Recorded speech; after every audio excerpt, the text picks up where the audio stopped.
Hello everyone, welcome to our channel Coders Arcade. In our earlier videos, we have already told you about the standard data types and I have already covered the integer data types, the floating data types and the complex data types. In today's video, we will be talking about the other three data types which are strings, tuples and lists. So what are strings now? Let us start with strings. Strings in Python are identified as a contiguous set of characters represented in the quotation marks. Python allows either pair of single or double quotes. Subsets of strings can be taken using the slice operator with indexes starting at 0 in the beginning of the string and working their way to the end at -1. The plus sign is the string concatenation operator and the asterisk or the star is the repetition operator. So let us move on to PyCharm now so that I can show you some examples so that you can understand more about strings. Here you can see that I have a variable string which has the string value Python and it also has one exclamation mark. This whole thing is a complete string. And you can see that it is written in between the single quotes. You can also provide double quotes, it doesn't matter. It will be representing the same string. Now I will show you one by one how to do certain operations with string. Here I have already written some codes for you. I will just remove the comments and show you one by one. Here you can see if I print my string variable and if I run my program, you can see the string value Python has been printed on the console. Now you can use indexing to print subsets of a string. Here you can see I have this code here. It says print string of 0. So 0 means it will print the first character of the string. So what is the first character in this string? It is P. So when I run it, it should print P. Now you have to remember this, that the indexing starts from 0 and it goes on to the last number. So if there are 7 total characters in a string, then it will be from 0 till 6. Now when I run this, it should print the first letter P. I am running it for you. You can see that it prints P in the second line. So this is the first character of the string. Now you can see we can also print subsets of a string. This is how to do it. I will remove this comment. You can see it will print 3 to 5. This is how you can print subsets. I have written 3, then colon and then 5. So 3 means 0, 1, 2, 3. That is the fourth character and till the fifth character will print. So you can see that. I will show you in the string here. 0, 1, 2, then 3 is H and then it will print the fourth one, H and O, because the last value is ignored. So H and O should be printed when I run this program now. I'm running it for you.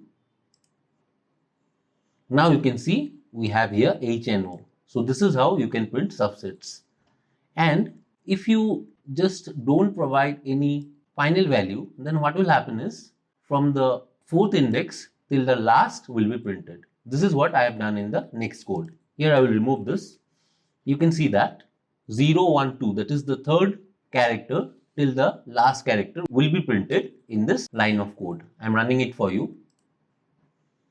Now you can see that 0, 1, 2. So this is the third character, THON, and the exclamation mark will be printed. So here this is the output. Now what if we need to print the last character of the string? So the exclamation mark here is the last character. For that the index is -1. You need to remember that. So here is the code for that. Print string -1. I have to provide the bracket here. And now if I run my program, you will see that the last character, which is an exclamation mark, has been printed. If you want to print the second last character, then you have to change it to -2. Now I will run it again. you will see that n will be printed here. You can see this is the second last character n, and it will be printed here. Now, if we want to replicate or multiply a string n number of times, we can do this by the replication operator, which is star or the asterisk. Let's say we want to print the string 3 times, this Python string 3 times. For that, this is the code here. I will just delete the comment, and here you can see string into 3. So when I run this code, this should print Python 3 times. I will run it for you now. You can see that Python has been printed 3 times. And I have already showed you in my earlier videos about string concatenation. Today also I will show you one more example. So I want to concatenate another string programming with Python. So how to do that? The concatenation operator is plus. So let me show you how to do that. This is the code for that. I will just remove the comment. Here you can see this string variable is our Python string. I have used the plus or the concatenation, and then I have used another string which is programming. Now when I run it, it should print Python and programming. I will run it for you now. You can see Python and then programming has been concatenated together. Now if you want a space in between them, then what you can do is, after the quotes, you can just provide one space. Then if I run it now, you will find that a space has been created in the output. So this is how you can do that. So this is a simple example of a string data type and some operations related to string data types. Now let us move on to lists in Python. Now what are lists actually? Lists are the most versatile of Python's compound data types. A list contains items separated by commas and enclosed within square brackets. To some extent, lists are similar to arrays in C. One of the difference between them is that all the items belonging to a list can be of different data types. I will tell you what this statement means. Let me tell you one more thing. The value stored in a list can be accessed using the slice operator with indexes starting from 0 in the beginning of the list and working their way to the end with -1. And similarly to strings, the plus sign is the list concatenation operator and the asterisk or the star is the repetition operator. Now here you can see I have a list which is assigned to a variable, my list, and here are the items in the list. As I told you, the difference between arrays in C and lists in Python is that lists can have different data types inside it. Here you can see the first one is a string, the second one is an integer, the third one is a floating point number, fourth one is again a string, and the fifth one is again a floating point number. So this is the my list, and this is the my list 1, which is another variable. It has only 2 items, 321, and the second one is a string which is Django. So now I will show you certain operations which are associated with lists. So how to print this list? It is as simple as that. You have to use this code, print my list. And if I run this now, I'm running it for you. You can see that the list has been printed in the console. It has all the items. Then if I want to print individual items from a list, we have to do this by indexing. So if I want to print the first item, it has the index 0. So this is the code for that. I will remove the comment.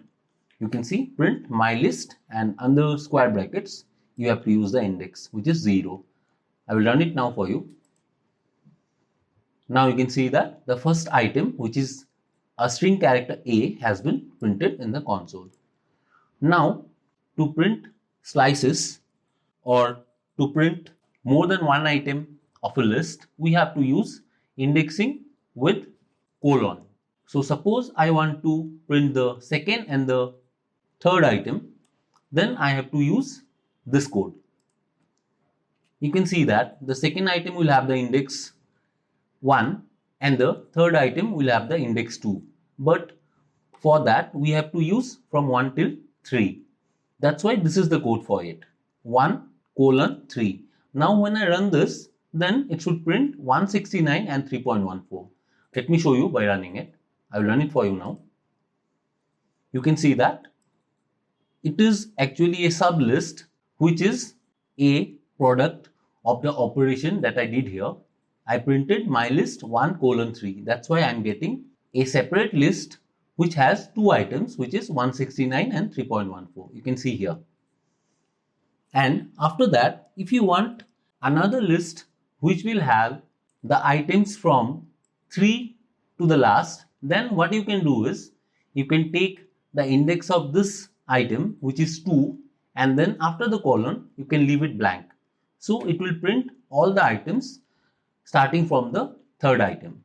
So this is the code for this. I will just remove it. You can see that print my list 2 colon, and you have not written anything here. So when I run this, it should print all the items beginning from 3.14 to the last. I will run it for you now. Now you can see this is also a list which has 3 items beginning from 3.14, then Python, then 20.3. Now, if we want to print our list 2 times, we can use the replication operator, which is the asterisk or the star symbol. Suppose if I want to replicate this list 2 times, what I can do is I can use the asterisk or the star operator. So this is the code for that. I will just remove the comment, and you can see print my list 1 into 2. So when I run this, it will print this same list 2 times. I'm running it for you. Now you can see that it prints 2 items 2 times. So this is another list which has 4 items, and it replicates these 2 items twice. So we are getting 2 times. Now if we want to concatenate 2 lists, what we can do is we can use the same plus or the concatenation operator. Suppose we want to concatenate my list and my list 1 into a single list, then we can use the print statement and use the concatenation operator. Here is the code for this. I will just run it for you. I will remove this comment, and here you can see my list plus my list 1. When we run this, we should get a complete different list which will have all this 1, 2, 3, 4, 5, 6, 7 items. I'm running it for you now. Here you can see this new list has all the 7 values or the 7 items concatenated together. Now suppose you want to update an item in the list. So suppose if I want to update this 169 item, which is the second item in the list, then this is possible in lists because lists are mutable. That is, the items inside a list can be updated or changed. Now I will show you this code which will actually update the second item in the list. This is the code. My list 2 means the third item actually. So what will happen? 0, 1, 2. The third item is 3.14. It will be changed to 121.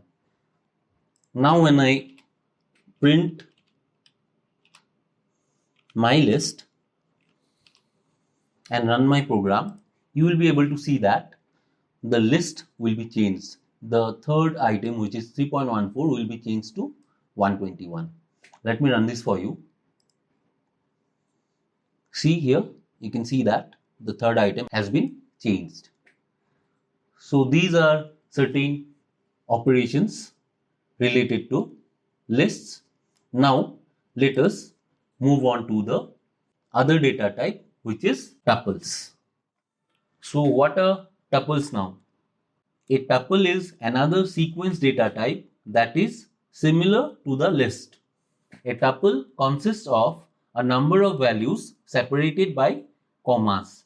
Unlike lists, however, tuples are enclosed within parentheses. The main difference between lists and tuples is lists are enclosed in brackets and their elements and size can be changed, while tuples are enclosed in parentheses and cannot be updated. As I told you, lists are mutable and tuples are not mutable.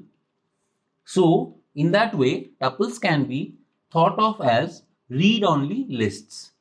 So here you can see the example. I have created a tuple which is tuple 1, and as you can see here, it starts with parenthesis and ends with parenthesis, and these are the items inside the tuple. There are 5 items: A, 169, 3.14, Python and 20.3. I have taken the same examples which I took in my list. Here is the list. These are the same items, but the difference is that list is actually declared inside square brackets and tuples, as you see here, are declared inside parentheses. This is another tuple which is tuple 2, and it has 2 items which are 321 and Django. Now let us see some operations with tuples so that you can get a better idea. Now how to print this tuple 1? It's simple. You have to use the print function and write the name of the tuple inside the brackets. Here is the code for that. You can see print tuple 1. When I run this, you can see the tuple has been printed here. Now, if I want to print the first item, similarly like lists and strings, you can do it by indexing, and the index will be 0. So, this is the code for that. Print tuple 1 0. When I run this now, the A string or the first item has been printed in the console. You can see here. Now, if I want to print from the second character to the third character, then what I can do is I can use the indexing with slices. So this is the code for that. Print tuple 1 1:3. So it prints the second element to the third element, and the last index is not considered. So 0, 1, 2 and 3 means 4 elements, but it will only print the second and the third element. When I run it, you should get this 169 and 3.14 printed on the console. I'm running it for you. Here you can see this is another tuple. It prints only the second and the third element. Now if you want to print from the third element going on to the last, what you can do is you can use indexing where the first index is given and followed by a colon, and then you have to leave it blank. In that way you can print a desired amount of items. Here is the code for that. You can see print tuple 1 2 colon, then I have left it blank. So here it prints from the third element going on to the last element. I'm running it now. You will find that 3.14, Python and 20.3 have been printed on the console, as you can see here. This is another tuple. And if we want to print the same tuple 2 times, suppose I want to print this tuple 2 times, I can use the replication operator, which is star. So here is the code for that. Print tuple 2 into or asterisk 2. So when I run it, it should print the same tuple 2 times. I'm running it for you. You can see this is another tuple which has 4 items, which are 321 Django, 321 Django. So this tuple has been repeated 2 times. Now, if I want to concatenate both my tuples, tuple 1 and tuple 2, what I can do is I can use the plus concatenation operator. So here is how we have done it. I will remove this comment for you. Here you can see print tuple 1 plus tuple 2. What it will do is it will create another tuple and it will have all these items from both these tuples. I'm running it for you now. You can see that this is another tuple which has the items from the first tuple and the items from the second tuple concatenated together to form another new tuple. Now, as I told you earlier, the items in a tuple are immutable. That means they cannot be changed. So when I try to change any item of any tuple here, I will get an error. So let me show you how it is. I will remove this comment. Here what I have done is I am trying to change the third item of my tuple 1 to the value 144. So what it should have done is it should have changed the third item, which is 3.14, to 144. But since tuples are immutable, that means their values cannot be changed. So when I run this program, I should get an error. I am running it for you. You can see that tuple 1 index 2 equal to 144. It has produced this error. The error is type error, because you see tuple object does not support item assignment. That means we cannot assign any items to this tuple. So that's why it's proven that tuples are immutable and the values inside tuples cannot be changed. So this is about the standard data types: strings, lists, and tuples. So this is all about this video, guys. Thanks for watching. Hope you like the video, and if you like it, then tell us in the comment section below. If you have any doubts, then post them in the comment section. I will definitely try to clear those doubts. Also, like, share and subscribe to our channel Coders Arcade and press the bell icon so that you will get a notification when we post a new video. Thank you. Happy learning.